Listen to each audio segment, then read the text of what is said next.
So it's official, Ilia Topuria is moving up to the lightweight division.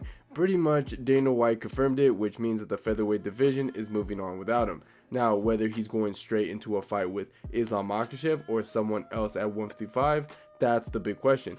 If the fight with Islam was already locked in, you would think Dana would just announce it already, but then again, he probably wants to wait to announce it for International Fight Week. But either way, Topuria at lightweight is going to make things interesting. Now, I'm not going to lie, this kind of devaluates the division a bit when it comes to the featherweight division, at least in my opinion. I mean, you've got guys who came in, took out two of the best fighters, and then literally just dip. It kind of kills the entire prestige of the weight class. And this isn't the first time we've seen it happen. I mean, years ago, Conor McGregor did the same thing when he won the featherweight belt and then just moved on. And it sucks just to see it happen, you know? It leaves the division in kind of a weird spot. Alright, enough beating around the bush. The fight for the vacant featherweight title has been announced. It's Alexander Volkanovski versus Diego Lopez. And I'm not going to sugarcoat it. This fight isn't going to be close. Now, I'm not saying it's a guarantee win for either guy. Honestly, this is kind of like a coin flip in my opinion. It all matters about who capitalizes on their moments. But if I had to pick, I lean towards Volk. And it's crazy to say because here we are in 2025 and he's on the verge of reclaiming his title once again. Now, I'm not saying it's a lock, but stylistically, Volk is still that damn good. People forget just how dominant he was. But at the same time, you can't count out Diego Lopez. The guy has some serious knockout power. And let's be real, Volk's chin hasn't exactly been holding up lately. He's struggled against heavy hitters before. Either way, this is a massive fight, and no matter how it plays out, the featherweight division is in for a shakeup. And I've seen people say, oh, but Volk is washed. Alright, let's pump the brakes on this whole Volkanovski is washed narrative because it's getting out of hand. First of all, let's look at his last fight against Ilia Topuria. Yeah, he lost, but people act like he got completely run over, when in reality, he won a round against a guy that everyone is now calling the next big thing. Topuria himself said Volk was his toughest fight yet. That alone should tell you that he still got it. And let's not forget what Volk has done at the featherweight division. This is a guy who cleaned out the division. He beat Max Holloway 3 times, stopped Yair Rodriguez, dominated Brian Ortega, and made it look easy against guys like TKZ. Just because he's had a couple of rough losses at lightweight doesn't mean his time at 145 is over. The only person to ever truly get the better of him in that division was Ilia. And now that Topuria is gone, who's left that's proven that they can handle him? I feel like people are too quick to write off fighters the moment they lose. Volk's still the same guy with the elite striking, incredible fight IQ, and cardio for days. If he gets the belt back, it's not because the division is weak, it's because he's still that damn good. He's the second best active featherweight in the world, probably number 1 since Topuria is gone. With that being said, I'm gonna be honest with you guys. I think the only way Diego Lopez wins this fight is if he tries to finish it early in the stand-up, because if Diego Lopez wants to win this fight on the feet, he needs to make it chaotic. Volkanovski is at his best when he's in control, managing distance, dictating the pace, and making reads. Lopez cannot afford to let that happen. He has to force exchanges where Volk doesn't have time to settle in. The biggest factor is power. Lopez has some serious knockout ability, and Volk's chin has shown cracks. He's been dropped multiple times in recent fights and been knocked out as well. And when Topuria landed it clean, it was lights out. That's something that Lopez can take advantage of. If he can catch Volk early, especially before he gets his rhythm going, he can absolutely put him away. The reach advantage is yet another key. Lopez is taller and longer, which gives him the ability to land first if he fights smart. Volk is great at closing the distance, but if Lopez punishes him on the way in, whether with a stiff jab or a front kick or counter, he can make Volk hesitate. If Volk can't get inside comfortably, it changes the fight completely. Because unpredictability is what makes Lopez dangerous. He's not a traditional boxer or kickboxer. He throws from these weird angles, mixes in wild strikes, and isn't afraid to take risks.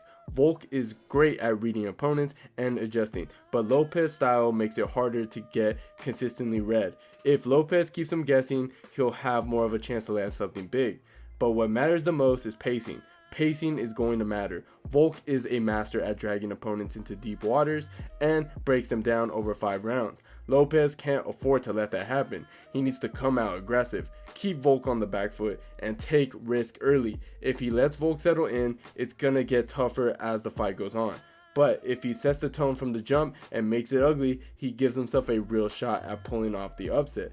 With that being said, grappling is another crucial element in this fight, but it may not be as much of an advantage for Lopez as some expect. Now, I'm aware how good Diego Lopez's grappling is, but it probably won't be effective against Alex Volkanovski as some people think it is.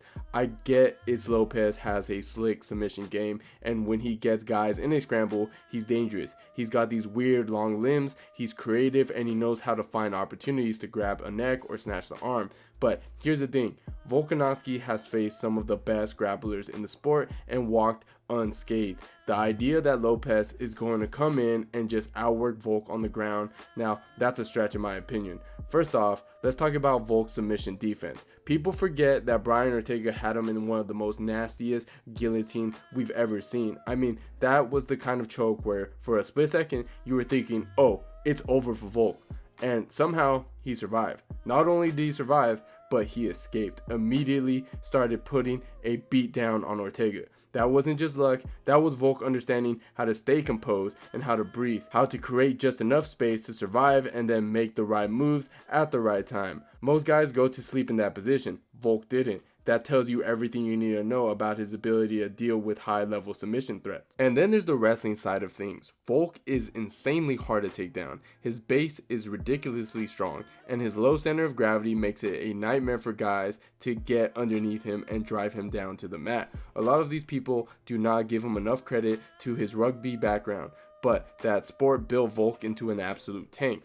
He's not the tallest guy, but he's dense, powerful, and has some of the best balance in the game. You look at fights where guys have tried to wrestle him, whether it was Chad Mendes, Islam Makhachev, or even Ortega, they all struggled to keep him down. Even Islam, who's considered one of the best control grapplers in the sport, couldn't just hold Volk in place. And that was a lightweight fighter, where Volk was undersized. Now, we're talking about him back at featherweight, where he's the physical, stronger guy again.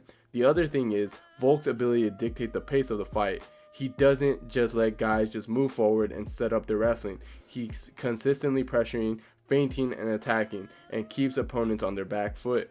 And if you're backing up, you're not shooting for those takedowns. That's what makes Volk so frustrating to fight. He forces you to play his game. And even if you do get in close, Volk is insanely good at stuffing takedowns and scrambling back to his feet. He's not the kind of guy who just accepts being on the ground and plays defense. The moment his back touches the mat, he's already working to get back up. With that in mind, let's talk about how Volkanovski is probably going to beat Diego Lopez, because as dangerous as Lopez is, this is still Volk we're talking about. People forget too quickly that this guy was the guy who dominated the featherweight division for years, fought elite competition back to back, and even gave Islam Makhachev a hell of a fight at lightweight. Just because he got caught by Topuria doesn't mean he's washed. In fact, if anything, that loss is probably going to make him even more dangerous in this fight.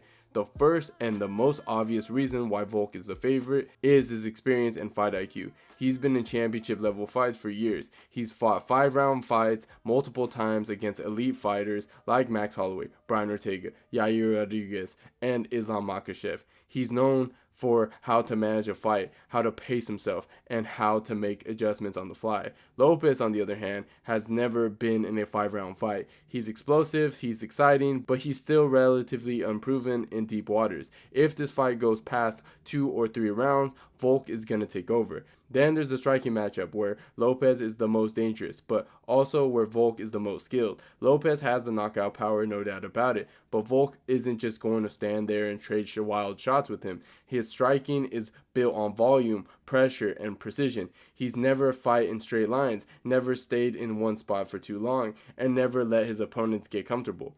Lopez might come out swinging, but if Volk can weather that early storm, he's going to start picking him apart. He's excellent at controlling distance, using feints, and frustrating his opponents into making mistakes. Now let's talk about the cardio and endurance, because this is where I think Lopez is in trouble. Volk has one of the best gas tanks in the game. He doesn't slow down, and he doesn't give his opponents time to breathe. Lopez is flashy, explosive, and dangerous in the early rounds, but can he keep that pace for 5 rounds? We don't know, because we've never seen him do it. But we know Volk can, because he's done it over and over again. If Lopez starts slowing down a little bit, Volk is going to start pouring it on. Another key factor is defense and durability. Yes, Volk got knocked out by Topuria, and yes, he's been dropped before, but he's also extremely hard to hit clean consistently. He moves his head well, stays defensively sound, and doesn't put himself in bad positions often. Lopez throws wild looping shots, and if Volk can see them coming, he's gonna slip and counter and make Lopez pay. And yeah, I think Volk is definitely gonna mix in some wrestling too, and it's mainly to slow Lopez down.